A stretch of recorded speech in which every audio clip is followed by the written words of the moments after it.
जरूरी सूचना। ABP news किसी भी तरह के अनुचित, असंसदीय, अपमानजनक या मान हानिकारक व्यवहार का समर्थन नहीं करता है। ये एक लाइव शो है और किसी खास समय में किसी पैनलिस्ट या मेहमान ने जो भी कहा या व्यवहार किया है वो एबीपी न्यूज के नियंत्रण से बाहर है। हम पैनलिस्ट या मेहमान के ऐसे व्यवहार के लिए खेद व्यक्त करते हैं। हम ऐसे कदम उठाएंगे ताकि भविष्य में ऐसी घटना न हो। नमस्कार, स्वागत है आपका एबीपी न्यूज पर। आप देख रहे हैं कौन बनेगा प्रधानमंत्री। मैं हूं आपके साथ शीरीन। तो महाभारत एक्सप्रेस रामेश्वरम से शुरू होकर आज यूपी के हॉट सीट, क्योंकि आज दिन भर ये बनी रही, अमेठी पहुंचना जरूरी था, यहां के मुद्दों को जानना और उस पर बात करना जरूरी था। तो अमेठी में हम चर्चा की शुरुआत करेंगे, लेकिन सबसे पहले इस वक्त की बड़ी खबर आपको बता दें। और बड़ी खबर है प्रधानमंत्री नरेंद्र मोदी के नामांकन से जुड़ी हुई। अपना नामांकन दाखिल करेंगे 14 मई को प्रधानमंत्री नरेंद्र मोदी। तो इस वक्त की ये बड़ी खबर, प्रधानमंत्री के नामांकन की तारीख सामने आ गई है और 14 मई जब प्रधानमंत्री अपना नामांकन, अपना नॉमिनेशन फाइल करेंगे। तो इस वक्त की ये बड़ी खबर है। आज ही राहुल गांधी ने भी अपना नामांकन फाइल किया है और अब प्रधानमंत्री के भी नामांकन से जुड़ी हुई ये बड़ी जानकारी हम आपको दे रहे हैं। वाराणसी उनका चुनावी क्षेत्र, जहां से सांसद चुनकर वो आए हैं और इस बार फिर से उनकी तारीख 14 मई जब प्रधानमंत्री नरेंद्र मोदी अपना नामांकन दाखिल करेंगे। तो इस खबर पर हमारी नजर लगातार बनी हुई है, आगे भी आपको जानकारी लेंगे। लेकिन उससे पहले आइए एक बार फिर से अमेठी का जिक्र कर लेते हैं। और जैसा मैंने आपको बताया, आज दिन भर ये हॉट सीट, बल्कि आज ही नहीं, पिछले कई दिनों से इस सीट को लेकर, चाहे अमेठी हो चाहे रायबरेली हो, चर्चा जोरों पर थी। क्योंकि कहा यह जा रहा था कि राहुल गांधी अपनी किस्मत एक बार फिर यहां से आजमाएंगे, चुनावी मैदान में उतरेंगे। लेकिन ऐसा हुआ नहीं। गांधी परिवार तो नहीं, लेकिन हां, गांधी परिवार के करीबी रहे केएल शर्मा यहां से चुनावी मैदान में उतर गए हैं और गांधी परिवार के आग्रह पर पहली बार वो अपना चुनाव लड़ रहे हैं। बेहद महत्वपूर्ण है ये। इसे लेकर अमेठी की जनता क्या सोचती है, इस पर बात भी करेंगे। और ये नया समीकरण क्या है, इस नए समीकरण के पीछे, क्योंकि राहुल गांधी का अमेठी से चुनाव ना लड़ना बल्कि रायबरेली जाकर चुनाव लड़ना और अमेठी को छोड़ देना, क्या उन्होंने ये छोड़ा है या फिर इसके पीछे कोई नया समीकरण जोड़ा गया है? महत्वपूर्ण सवाल है जिस पर हम चर्चा करेंगे। साथ ही वायनाड की भी चर्चा होगी कि वायनाड को लेकर क्या कोई रिस्क बहुत बड़ा दिखाई दे रहा था, इसीलिए रायबरेली को फिक्स किया गया। इन तमाम पहलुओं पर चर्चा करेंगे, लेकिन शुरुआत जरा एक रिपोर्ट वार पलटवार से जुड़ी हुई।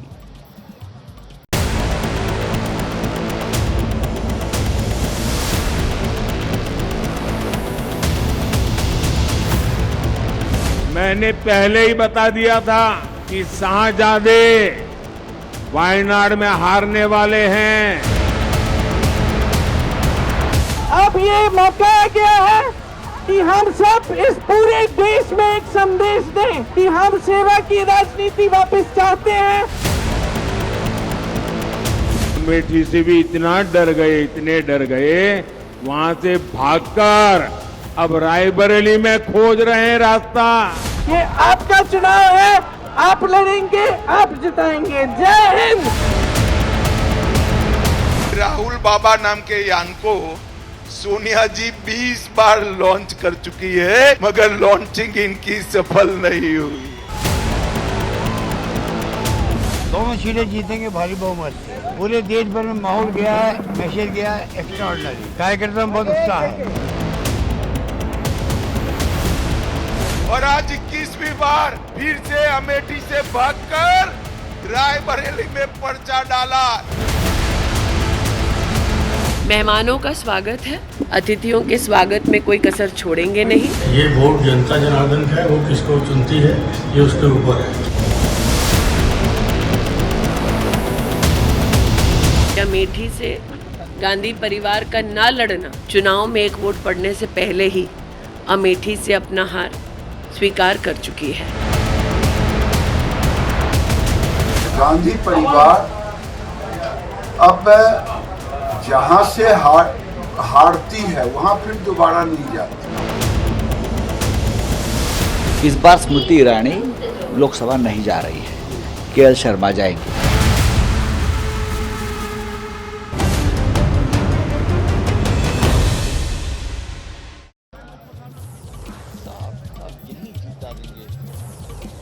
तो देखिए, अमेठी में आज हम इसीलिए मौजूद हैं ताकि इस सवाल को समझने की कोशिश करें कि अमेठी को छोड़ा गया है या फिर नया समीकरण जोड़ा गया है। और सुबह से ही हमारे संवाददाता अभिषेक उपाध्याय भी अमेठी में ही यहां मौजूद हैं। तो अभिषेक, आप इस सवाल का जवाब क्या देंगे? क्या समझ आया आपको? देखिए, एकदम क्लियर है, अमेठी राहुल गांधी नहीं लड़ रहे हैं और ये उनका सोचा समझा हुआ फैसला है। इसमें ऐसा बिल्कुल नहीं है कि अचानक कोई फैसला कर लिया, बाकायदा इस पे सोचा गया है। वायनाड में जब वोटिंग हो गई है 26 अप्रैल को, उसके बाद ये आगे की गतिविधियां की गई हैं और रायबरेली को चुना गया, अमेठी को छोड़ा गया है। अब आप इसमें एक कदम आगे बढ़िएगा कि अमेठी को छोड़ा क्यों और अमेठी में था क्या? यहीं पर ये पूरा मामला ओपन होता। अमेठी एक बड़ी अपॉर्चुनिटी थी। अगर राहुल गांधी, देखिए, राहुल गांधी के समर्थक और उनके विरोधी दोनों ये चाह रहे थे कि वो अमेठी से लड़ें। आप सोचिए, ऐसी उत्सुकता का माहौल था और निराशा तो नहीं हाथ लगी अमेठी के? उधर तालियां बज रही हैं जब मैंने कहा समर्थक विरोधी दोनों चाह रहे थे। और इसमें जब वो अमेठी छोड़ करके रायबरेली चले गए तो वो विंडो जो खुली हुई थी ना शिरीन, वो विंडो क्लोज हुई है। इसका भी मतलब मैं समझूंगी। आप भी आइए, चलिए अब नीचे चलते हैं इस महाभारत एक्सप्रेस की लिफ्ट के जरिए। और नीचे क्योंकि जनता भी हमारा इंतजार कर रही है, हमारे जो खास मेहमान हमने बुलाए हैं, हमारा पैनल पूरी तरीके से तैयार है, उनसे भी हम बात करेंगे। क्योंकि जैसा आपने कहा अभिषेक कि एक विंडो क्लोज हुई है, उसका मतलब क्या हो जाता है? और ये जिस नए समीकरण का जिक्र मैं बार बार कर रही हूं वो भी हमारे दर्शकों को आप समझाइएगा। लेकिन आइए पहले नीचे चलते हैं। और क्योंकि अमेठी की जनता हमारा इंतजार कर रही है, उनके अपने सवाल हैं, क्योंकि यहां मुद्दा अमेठी का है। यहां अमेठी आखिर किस तरीके से देख रही है इस फैसले को, क्योंकि इंतजार राहुल गांधी के चुनाव का यहां किया जा रहा था। तो देखिए, जनता हमारे बीच है और मैं आप लोगों के बीच आऊंगी। जरा 1 मिनट रास्ता मुझे मंच तक पहुंचने का दीजिएगा। भाई साहब, थोड़ा सा साइड होइएगा प्लीज, थोड़ा सा साइड। मैं आप लोगों के पास आती हूं क्योंकि आपके सवाल बहुत जरूरी है। लेकिन पहले जरा मंच पर जो हमारे मेहमान हैं उनका मैं परिचय अपने दर्शकों से कराना चाहती हूं। और देखिए, सारे मेहमान यहां पर मौजूद हैं। समाजवादी पार्टी के प्रवक्ता डॉक्टर अजीज खान हमारे साथ हैं, गोविंद नारायण शुक्ला एमएलसी और साथ ही स्पोक्स पर्सन बीजेपी के हमारे साथ हैं, अंशु अवस्थी कांग्रेस के प्रवक्ता हमारे साथ हैं और बीएसपी के नेता का इंतजार हम कर रहे हैं। लेकिन चलिए, शुरुआत मैं आप ही के साथ कर लेती हूं क्योंकि सवाल आप ही से पूछा जा रहा है कि ये समीकरण है कोई या फिर वाकई छोड़कर चले गए? क्योंकि अमेठी की जनता में थोड़ी निराशा तो जरूर है। देखिए, कोई निराशा नहीं है। अमेठी और रायबरेली का गांधी परिवार से एक आत्मीय रिश्ता है। भारतीय जनता पार्टी के लिए वो वोट का नजरिया हो सकता होगा, जीत हार का हो सकता होगा, लेकिन कांग्रेस पार्टी गांधी परिवार का एक पारिवारिक रिश्ता है। राहुल गांधी जी 2019 में सांसद नहीं थे, 19 के बाद, लेकिन जब भी जरूरत पड़ी इस अमेठी को, चाहे कोरोना काल में दवा की बात हो, राशन की बात हो, किसी जरूरतमंद की बात हो, हमेशा उन्होंने किया है। फिर चुनाव लड़ने में दिक्कत क्या थी? फिर तो बहुत, अगर इतना ही प्यार और इतना सब कुछ यहां था, छोड़ना नहीं चाहिए। अमेठी के लिए हमारे किशोरीलाल शर्मा जी ही काफी हैं। हिम्मत है तो स्मृति ईरानी जीत के दिखाएं। अकेले किशोरीलाल शर्मा काफी हैं। चैलेंज दे रहे सीधे। हाँ, वो एक लाइन। और मैं आपको बता दूं, हिंदुस्तान की सबसे बड़ी जीत राहुल गांधी की जीत होगी, आप देखिएगा। केएल शर्मा, कितनी बड़ी चुनौती बीजेपी के लिए? अमेठी में कोई चुनौती नहीं है, बल्कि मैं कहूं, अच्छा, राहुल गांधी आते तो चुनौती होती। पूरे देश के अंदर कोई चुनौती नहीं है।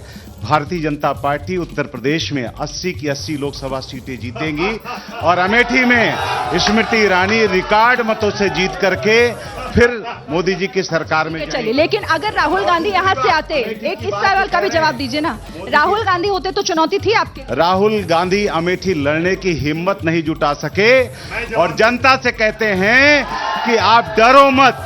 और मैं कहना चाहता हूं कि राहुल गांधी का खानदान हिम्मत नहीं जुटा सका और आज ये मैं कहना चाहता हूं कि वो गांधी परिवार जो 80 के दशक से इस अमेठी की राजनीति में आया और आज अमेठी में उसको एक अमेठी में कांग्रेस का कार्यकर्ता नहीं मिला कि जिसको चुनाव लड़ सके, आयातित व्यक्ति को अमेठी में चुनाव में भेजा गया है और यहाँ की जनता उनको सबक सिखाएगी और भारतीय जनता पार्टी स्मृति ईरानी को चुनाव जिताएगी। एक लाइन का, क्योंकि फिर अजीज खान जी के पास जवाब दे देता हूं। देखिए, इस अमेठी को कांग्रेस पार्टी ने कारखाने दिए, जगदीशपुर इंडस्ट्रियल एरिया है, मुंशीगंज जैसा अस्पताल दिया। स्मृति ईरानी घूम घूम कर लिस्ट बनाती रही और सरकार आने के बाद सिर्फ और सिर्फ, मैं अपनी बात पूरी, आपने बोला ना, मैंने बोला, स्मृति ईरानी ने सिर्फ ताला लगाने का काम किया, सिर्फ ताला लगाने का काम किया। दूसरा, मैं अपने बीजेपी के साथी से पूछना चाहता हूं, एक काम ये बता दें, हमने तो रेलवे लाइन, कारखाना, इंडस्ट्री लगाई, एक काम बता दें अगर स्मृति ईरानी ने किया हो, 13 रुपए किलो शक्कर कहां है? इस पर मैं आपसे बात करूंगी। अब समाजवादी पार्टी से ये सवाल है कि ये कहीं आपको नहीं लग रहा कि ये एक बीच में जनता के जा रहा है, जितना हम लोगों से बात कर रहे हैं, क्योंकि उन्हें उम्मीद थी कि राहुल गांधी बड़े नेता है, कांग्रेस के गठबंधन के बड़े नेता है, वो आए यहां से चुनाव लड़े, ये छोड़कर रायबरेली पहुंच गए, नुकसान ना हो जाए कहीं? देखिए शिरीन जी, बिल्कुल स्पष्ट हो चुका है, अमेठी के साथ साथ पूरे देश में एक तरफा चुनाव है, वोटर साइलेंट है, ये चुनाव जनता बनाम सत्ता है। आप देख रहे हैं कि माननीय मोदी जी का जो हाव भाव है किस कदर बदला हुआ है। साहब वो पहले कहते थे 400 पार, अब लग रहा है 400 हार की स्थिति पैदा हो गई, इसलिए वो अब गारंटी की बात नहीं करते, इसलिए आप अपनी उपलब्धियों की बात नहीं करते। अब उन्होंने पाकिस्तान को एंट्री कर दिया, पाकिस्तान को एंट्री दे दिया ला करके। क्या पता चल रहा है? हताशा, निराशा, क्योंकि जनता जिस तरह एक तरफा उनके फैसलों को रद्द कर रही है, क्योंकि उन्होंने 10 साल में कोई ऐसा काम नहीं किया, क्योंकि अगर काम किया होता तो अपनी उपलब्धियों पे बात करते। आज आप अमेठी की बात कर रही हैं, यही अमेठी शिरीन जी, मालिका स्टील था, फैक्ट्री थी, क्या स्थिति हुआ? स्मृति ईरानी के आने के बाद वो फैक्ट्री बिक गई। हकीकत यह है, सच्चाई ये है। आपने देखा मेगा फूड पार्क, मैं पहले आपसे, मैं उस पे बात करूंगी आगे, लेकिन मेरा सवाल यही था कि इससे नुकसान तो नहीं हो जाएगा? चलिए बीएसपी के भी हमारे इस वक्त नेता आ गए हैं, ये बताइए कि पिछली बार आप लोगों ने चुनाव नहीं लड़ा था, आप दोनों गठबंधन में थे 2019 में, इस बार की बात अलग है थोड़ी। ये बताइए कि कैंडिडेट तो उतार दिया, आप लोग कितने आश्वस्त नजर आ रहे हैं, क्या हो रहा है अमेठी? हम पिछड़ा वर्ग से मोस्ट बैकवर्ड है हमारा, और आप ये देखिएगा कि हम लोग मोस्ट बैकवर्ड, एससी, और जो अगड़े के भी जो गरीब तबके के लोग हैं वो हमारे साथ रहेंगे। बीएसपी यहाँ चुनाव जीतेगी, बीएसपी हर बार हमारा 9 में आपने देखा होगा कि हम 1 लाख वोट हमको मिला था। इस बार भाजपा की बहुत बुराई है, क्षेत्र में बुराई है, कोई काम नहीं किया है, सिर्फ हिंदू मुस्लिम किया है, इसके अलावा इनका कोई काम नहीं हुआ। चलिए मैं आपके पास आऊंगी, अब जरा पब्लिक के बीच आते हैं, मुझे जगह दीजिएगा, साइड होइए, एक सेकंड, नारेबाजी नहीं, सवाल, राहुल गांधी को यहां से लड़ना चाहिए था या नहीं? देखिए ऐसा है कि अमेठी की जितनी पब्लिक है, अमेठी संसदीय क्षेत्र के अंदर जितनी पब्लिक आती है, सब में राहुल गांधी है, कोई यहाँ गैर नहीं है, वो एक तरफा राहुल गांधी। पीछे आपको क्या लगता है, राहुल गांधी को यहाँ होना चाहिए जी? राहुल गांधी को लड़ना चाहिए था? राहुल गांधी लड़े या ना लड़े, लेकिन दीदी का जो विकास है वो दीदी को हरा नहीं सकता, भरा नहीं जो भावों में, जिसमें बहती रसधार नहीं, हृदय नहीं हुआ पत्थर है, जिसमें मोदी की गारंटी दीदी के विकास का प्यार नहीं। मेरा नाम फैजान खान है, मैं अल्पसंख्यक से बिलोंग करता हूं। मैं कांग्रेस पार्टी को बताना चाहता हूं कि ये बताते हैं कि हमने यहाँ बहुत कुछ किया, इनने सिर्फ मूर्ख बनाने का काम किया है। मैं यूथ कांग्रेस में भी काम कर चुका हूँ, इनका काम मूर्ख बनाना था। और राहुल जी अगर राहुल एक मिनट, राहुल नहीं लड़ रहे तो आप लोग ठगा हुआ महसूस कर रहे हैं? मेरी बात तो सुनिए, अगर राहुल गांधी अपना परिवार और घर मानते थे अमेठी, तो क्यों डर के भाग गए दीदी स्मृति ईरानी से? और स्मृति ईरानी जी का काम बोल रहा है तब वो डर के भाग गए। देखिए आप ये जानिए। हाँ 2 मिनट, देखिए ये राजस रणंजय की धरती है, यहाँ जैसे भी कहा गया, माननीय सांसद जी ने कहा डिग्री कॉलेज हमने बनवाया। हम ये चाहते हैं कि जब बात करते हैं बीजेपी वाले, तो बीजेपी वाले रोजगार पे बात करें कि आपने क्या 2 करोड़ रोजगार दिया? सवाल मैं लूंगी। ये रोजगार की बात करेंगे, जात विशेष देखकर नौकरी देने वाले, ये रोजगार की बात करेंगे। हम आपको बताना चाहते हैं, यही दरोगा की भर्ती हुई है, यही होमगार्ड, यही पुलिस की भर्ती हुई है, सबकी भर्ती हुई है, एक पैसा नहीं लगा है, इसी में हजारों लोग हैं। एक करके मैं ये कहना चाहता हूँ, राहुल गांधी यहाँ से गए तब मैंने एक कविता लिखी थी कि भाजपा के नाम सुन के राहुल अमेठी से भाग गए हो, कि दीदी जी के नाम सुन के राहुल अमेठी से भाग गए हो, कि दीदी अब की 8 लाख पार, अब की फिर से एक बार अमेठी जीत। सवाल, अब कोई सवाल? मैं कांग्रेस के जो यहाँ पर प्रतिनिधि हैं उनसे पूछना चाहता हूँ कि जब राहुल गांधी पिछली बार भी भाग गए थे और इस बार भी नहीं आए, तो फिर क्या मुंह लेकर अमेठी की जनता के सामने ये आए हुए? पीछे से कोई कुछ पूछा? देखिए, भारतीय जनता पार्टी बेरोजगारी और महंगाई पर बात नहीं करती, सिर्फ धर्म की बात करती है। ये जो है धर्म की राजनीति करते हैं। अमेठी में कोई भी रोजगार के काम नहीं हुए हैं, कोई भी विकास कार्य नहीं हुआ। जो विकास कार्य हुआ है तो पिछली सरकारों का फीता काटा गया सिर्फ और सिर्फ। चलिए अब थोड़ा सा आपका हो गया, थोड़ा अभिषेक आप आइए जरा।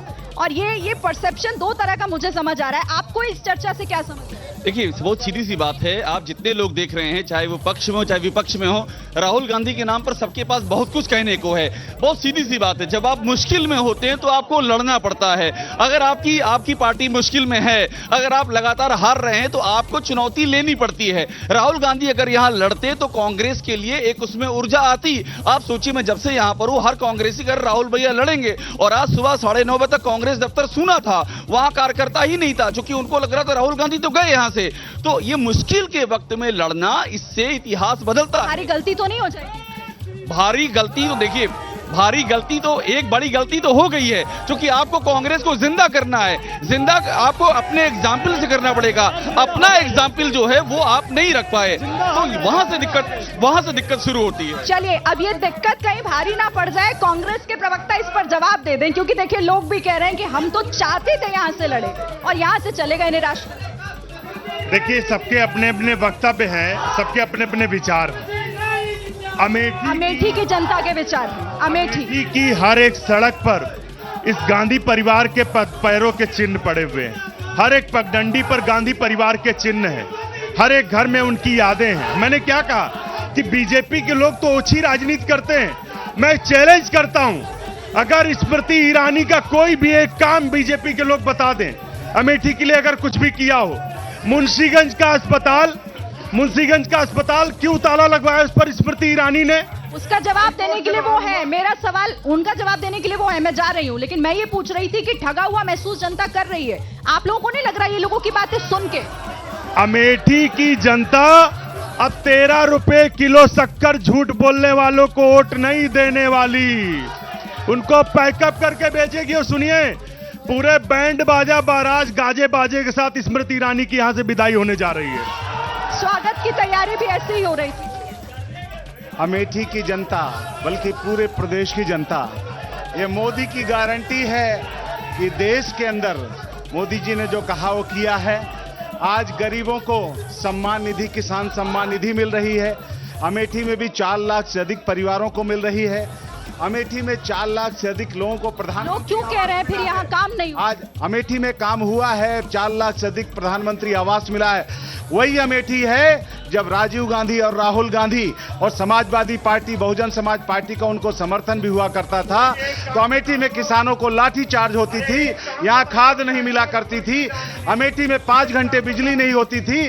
राहुल गांधी अपने गेस्ट हाउस में बिजली में रहा करते थे। आज अमेठी की गरीब जनता को 18 वो कह रहे हैं कि काम गिनाइए, वो कह रहे हैं काम बताइए क्या सम्मान निधि देने का काम भी किया है। कृषि विज्ञान केंद्र किया, किसान केवीकी खोलने का काम किया है। अमेठी में उन्होंने मेडिकल कॉलेज खोलने का काम किया है और अमेठी में अस्पताल बनाने का काम किया है। अमेठी में जो सड़कें देख रही हैं आज, ये चौड़ी चौड़ी सड़कें, सड़कों का निर्माण, इस अमेठी के अंदर बाईपास बनाने का काम किया है, गन फैक्ट्री खोलने का काम। लेकिन लोग कह रहे हैं कि काम नहीं हुआ। मैं आती हूँ आपके पास, एक सेकंड आ रही हूँ, 1 मिनट, एक मिनट। अरे आप ही के साथ ही सुन लीजिए जरा, आप ही के साथ ही सुनिए। देखिए सिरिन जी, कुछ हम लोग काम की बात कर ले, हल्ला करने से कोई फायदा नहीं। सच्चाई यह है कि स्मृति ईरानी ने बड़े बड़े दावे किए थे, वायदे किए थे, लेकिन यहां पे काम नहीं किया। मैं काम बताने जा रहा हूं। मालविका स्टील था, उस इतनी बड़ी फैक्ट्री थी, लोगों को रोजगार मिल रहा था, उसको उन्होंने बेच दिया। यहां पर food park, mega food park, इतना बड़ा प्रोजेक्ट लगाया गया, सारी बातें, उसका उद्घाटन हो गया, शिलान्यास हो गया, लेकिन वो गुजरात में शिफ्ट कर दिया गया। आप दूसरी बात देखिए, ट्रिपल आईआईटी की बिल्डिंग बन गई, तैयार हो गई राहुल जी के नेतृत्व में, लेकिन आज तक वो स्टार्ट नहीं हो पाया। अब ये सड़कों की बात कर रहे थे, अरे सुनिए मेरी बात, तिलोई का अस्पताल, अरे हल्ला न करिए, तिलोई का अस्पताल यहां पर किसने बनाया? किसने उसका शिलान्यास किया? राहुल जी ने किया। अमेठी बाईपास, जो सड़कों की बात कर रहे हैं, कहने का मकसद हमारा ये है कि तमाम काम अमेठी में हुआ है। अमेठी में काम हुआ है, तब अभी इसीलिए तो ये सवाल पूछा जा रहा है ना कि राहुल गांधी यहाँ क्यों नहीं। बीएसपी ये कैसे देख रही है? इसका आप लोगों को फायदा होगा, किसे नफा किसे नुकसान होने जा रहा है? राहुल गांधी यहाँ नहीं उतरे हैं तो हमको फायदा होगा। आपको फायदा होगा कैसे? का मुख्यालय आज जहां आप जिले पे आई हैं, अगर एक दिन है तो हमारी माननीय राष्ट्रीय अध्यक्ष बहुजन समाज पार्टी बहन मायावती जी की देन है। आज अगर पूरे जिले में अगर विकास हुआ है, जिले का नामकरण हुआ है तो बहुजन समाज पार्टी द्वारा हुआ है। और जो भारतीय जनता पार्टी के लोग कह रहे हैं, सिर्फ झूठ बोल कह रहे हैं। जैसे अभी हमारे शुक्ला जी ने कहा कि हॉस्पिटल के बारे में, ये हॉस्पिटल खुलवाते नहीं, हॉस्पिटल बंद करवाते हैं। अभी हम इसके पहले जब डिबेट हुआ है तो इसी डिबेट में यहाँ पे मेडिकल कॉलेज की बात आई। मेडिकल कॉलेज गौरीगंज मुख्यालय पे होना चाहिए। मेडिकल कॉलेज ये लोग ले जाके 40 किलोमीटर दूर एकदम लखनऊ से सटा हुआ किलोई में ले जाके किए हैं। स्पष्ट है, बहुत सीधी सी बात है कि जो बागवां फूलों का वफादार नहीं है, गुलशन की हिफाजत का वो हकदार नहीं है। मोदी जी ने झूठ बोला है, बड़े बड़े झूठ, देश से वादा किया, नहीं पूरा किया। किसने झूठ बोला है, किसने सच? जनता से जान लेते एक एक करके, जल्दी जल्दी सवाल। काम किसने किया है अमेठी? राहुल जी ने कहा था कि चौंकाने वाला परिणाम अमेठी में दूंगा, तो 2024 में 4 तारीख को चौंकाने वाला परिणाम अमेठी की जनता देगी। 13 रुपए किलो चीनी दे रही थी, महंगाई पे बातें नहीं करते। काम किसने किया है अमेठी में?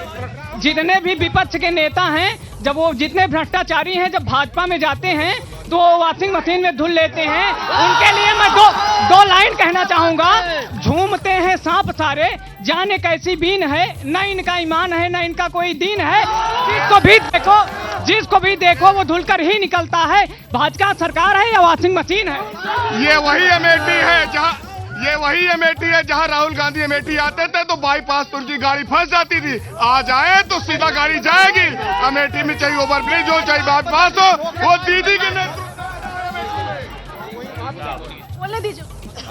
अमेठी वही है जो विकसित थी, कुपोषित थी, ठगा गया था। आज अमेठी में विकास की हर तरफ किरण खिली है, चाहे बाईपास हो, चाहे आयुष अस्पताल हो, चाहे उच्चीकरण हो CSC का, चाहे केंद्रीय विद्यालय हो, सैनिक विद्यालय हो, मेडिकल कॉलेज हो, ट्रामा सेंटर हो, ब्लड बैंक हो, क्या चीज अमेठी में नहीं है? अमेठी में काम हुआ है। अच्छा हाँ बोलिए, फिर मैं नीचे आऊंगी। आपका अमेठी में राहुल गांधी 15 साल एक काम नहीं किए। जो काम किया दीदी स्मृति ने किया और मोदी सरकार, योगी सरकार ने किया।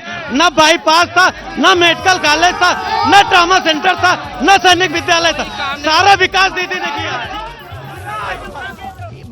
बीजेपी बेरोजगारी के मुद्दे पे क्या कर रही? 2 करोड़ से 1000। पिछली बार 2 करोड़।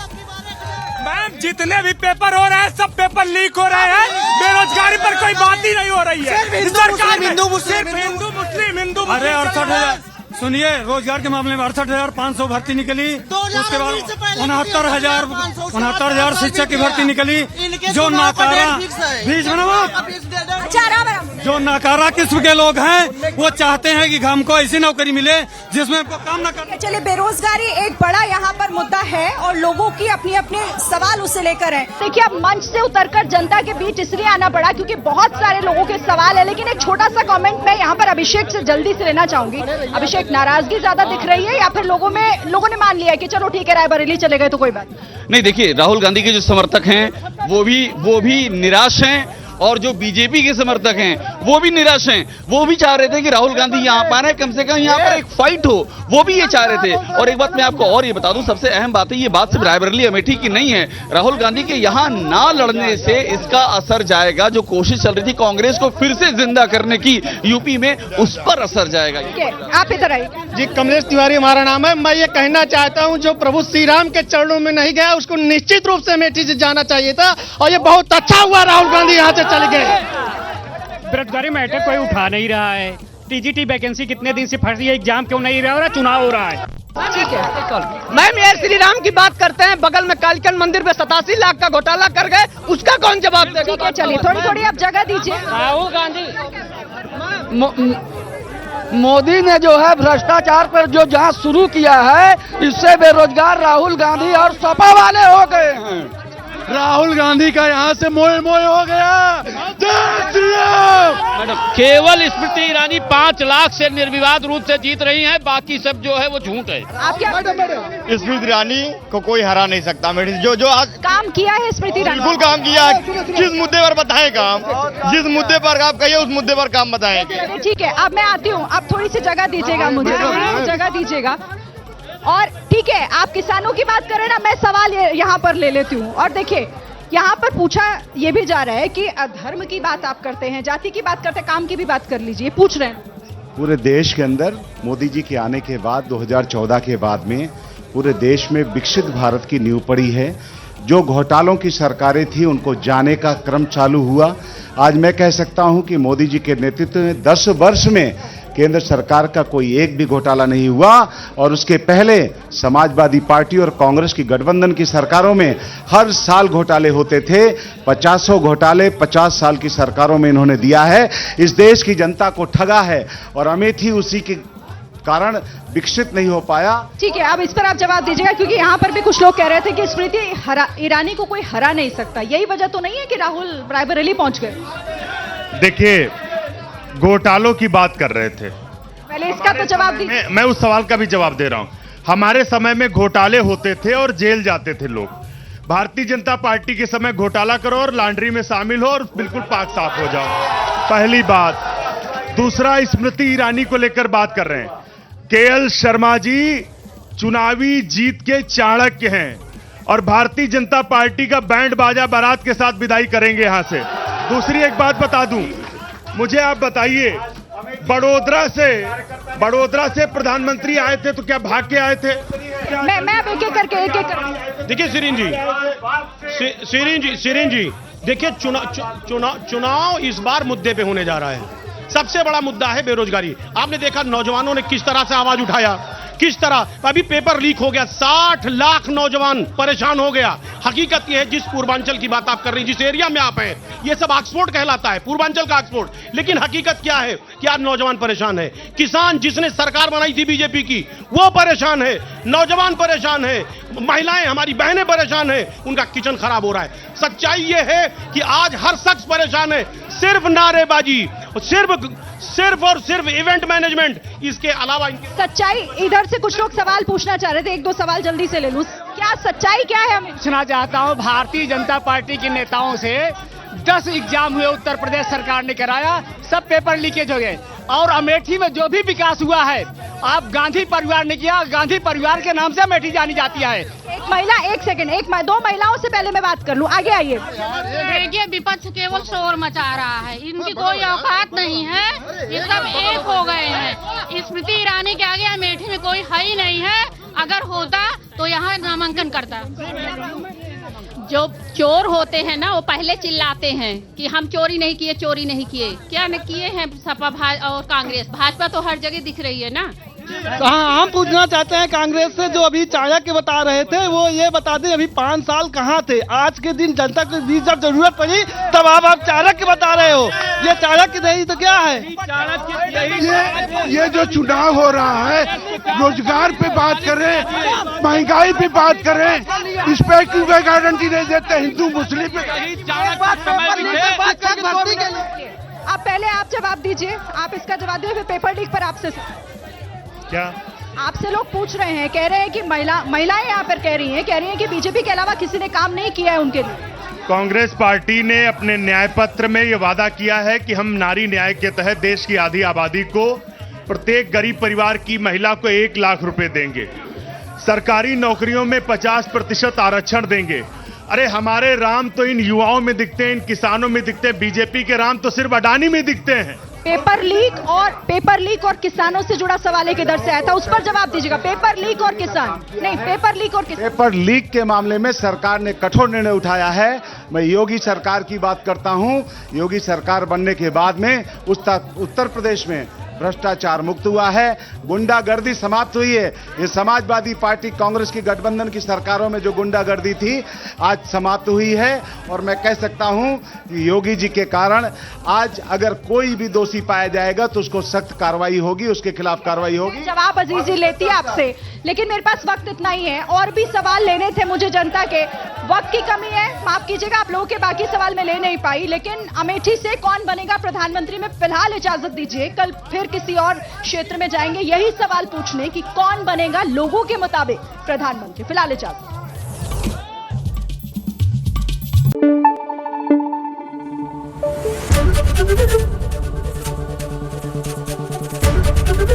एबीपी न्यूज आपको रखे आगे।